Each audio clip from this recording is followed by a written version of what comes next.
Kakanhun Menteri Kalai Kejing Menjur Bantong ya ke Chief Secretary Berem Kejela Ikong RV Suchiang kum ke State Chief Information Commissioner Batamai na ke bentalai senam.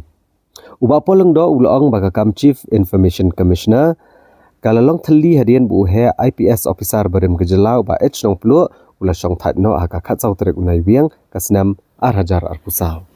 In view of the retirement of Nong Plu, IPS retired on the 14th of November 2024. Today, the Cabinet